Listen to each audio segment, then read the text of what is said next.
Hey guys, what's going on? This is chapter 4, Growth, Diversity, and Conflict from 1720 to 1763.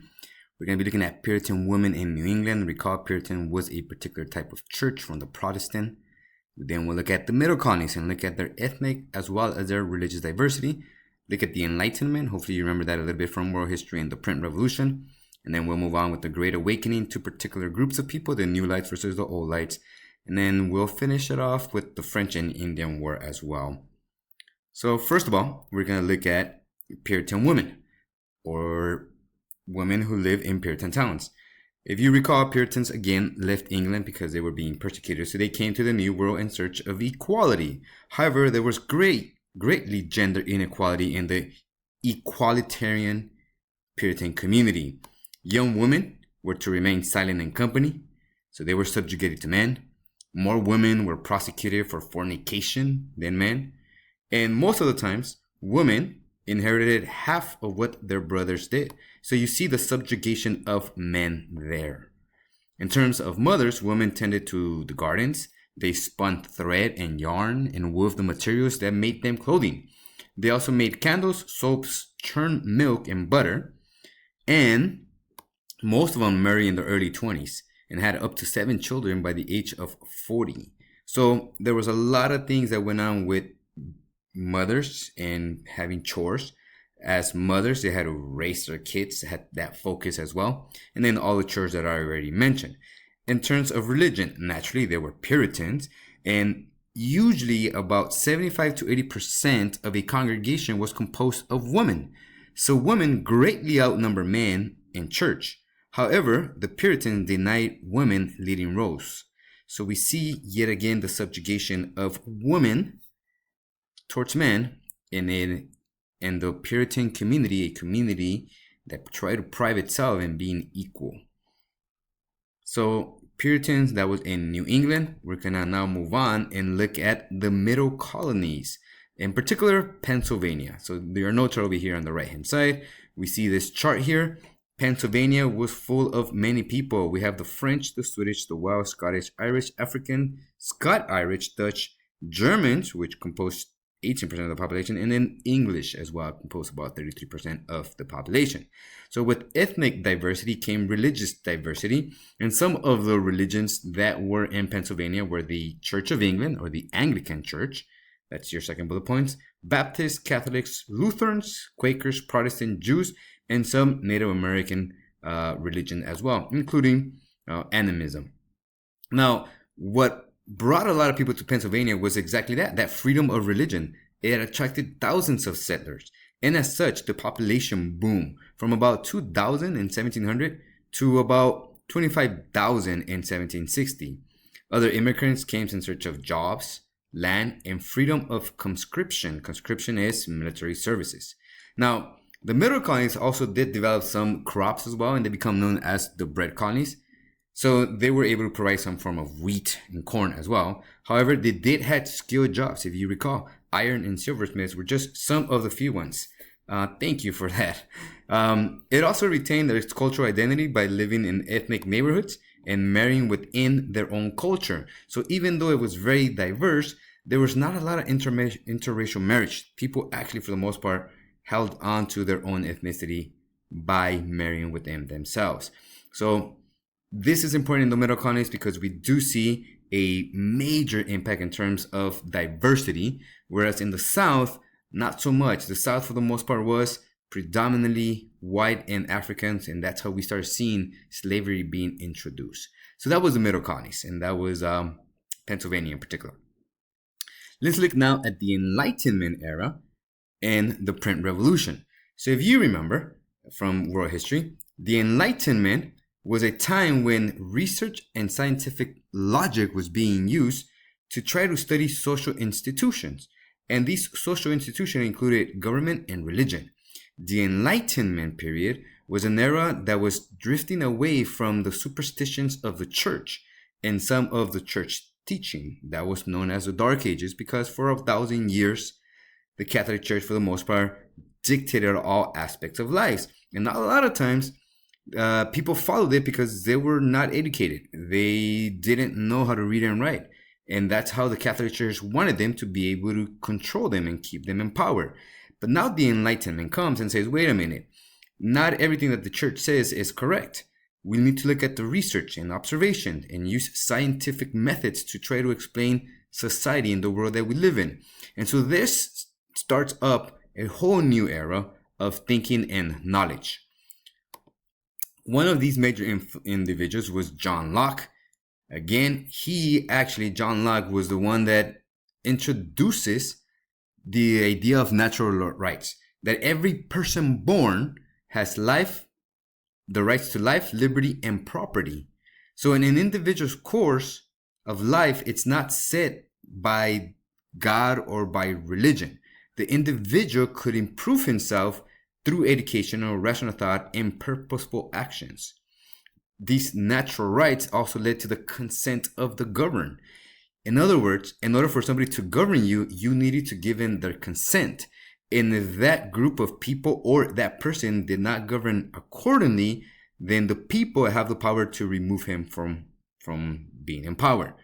Now, those ideas were good. People were talking about them, but they needed to spread. And that's why the print revolution becomes so important, because now people are actually being able to reproduce these books a whole lot faster than if you were writing them by hand. So the print revolution spreads because people are being more educated, and there again are freeing themselves from the superstitions of the Catholic Church. So as such, religion starts to take a downfall, and not only because of the print revolution and the Enlightenment period, but also because during the 1730s, a lot of people kind of forgot why they came to the New World. They kind of forgot that they were looking for religious freedom. And so they were focusing now on more of the economic, more of the idea of just living wealthy. So we have the Great Awakening. The Great Awakening is a religious revival in the 1730s. And one of the major preachers is George Whitefield, which you see in this sketch right here. He's that man right in the middle. And he becomes a great public speaker because he memorizes his sermons instead of reading them from a script. He also spoke loudly. He used gestures and was very dramatic in bringing people to hearing the word of God and the gospel. And again, we see the print revolution having an impact because he actually had his sermons printed. And so as people read his sermons, they became more pious. They became more religious, more spiritual. And his sermons and his printings of sermons changed people's lives and their behavior and increased their faith, and community relationship were strengthened because people in the community, all they talked about was spiritual themes. So Whitefield was a leader of what becomes known as the New Light. So ironically, the print revolution educated young men not only for secular purposes, but also for religious purposes. And in particular, in the New England areas, a lot of young men were being educated to become ministers. As such, colleges like Princeton, Columbia, and Brown are established because of church, not because of secular teachings. So, Whitefield, again, is the leader of the New Light. So the New Lights, who are they? What's their identity? Well, we have a comparison chart here. In order to understand the New Lights, we need to know what are the Old Lights. So the Old Lights are conservative ministers. They were the ones who were against women speaking in church. And they condemned the crying out, the fainting, and convulsion of the New Light preachers. So for the most part, people that were the New Lights were conservative. Sorry, the Old Lights, they were conservative. People that were the New Lights, they were more of these radical, more of modern types of preachers. So they used emotional speaking, and they criticized the Old Lights for not converting to a new style and a new teaching from the Bible and from preaching. Now, these New Light preachers appeal to the heart, not just the mind.